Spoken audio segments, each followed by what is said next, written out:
నారాయణ స్వామి వ్రతాలు చేయడంలో ఒక పొరపాటు చేస్తూ ఉంటారు. సత్యనారాయణ స్వామి వారి వ్రతంలో ప్రధానమైన అంగం ఏమిటో తెలుసా అండి? మంటపదానం చేసేయాలి.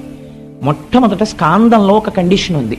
మీ శక్తికి లోటు చెయ్యకుండా మీరు సువర్ణమూర్తిని కానీ రాగి కానీ ఏదో ఒకటి పెట్టాలి. మనం ఎప్పుడు ఏం చేస్తామంటే ఒక కలశ పాత్ర పెట్టి ఒక సత్యనారాయణ స్వామి వారి ఫోటో తీసుకొచ్చి అక్కడ పెట్టి వ్రతం చేసేసి మంటప ప్రదానం చెయ్యమని ఆ బట్ట ఇలా ఎత్తమంటారు. ఆ తువ్వాలు ఎత్తి అందులో ఉన్న బియ్యము చెంబు ఆయనకి ఇచ్చేసి, ఇంకా కొంతమంది అయితే ఇంటికి వచ్చిన వాళ్ళు చూడాలని ఓ వెండి అష్టలక్ష్మి చెంబు పెడతారు. పెట్టి తువ్వాలు బియ్యం ఆయనకి ఇచ్చేస్తారు, అష్టలక్ష్మి చెంబు వీళ్ళు ఇంట్లో పెట్టేసుకుంటారు ఆ పూజ చేసిన మూర్తిని.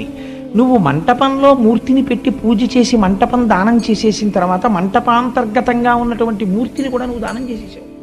నువ్వు మళ్ళీ దానం చేశానని చెప్పిన దాన్ని తెచ్చి ఇంట్లో పెట్టుకుంటే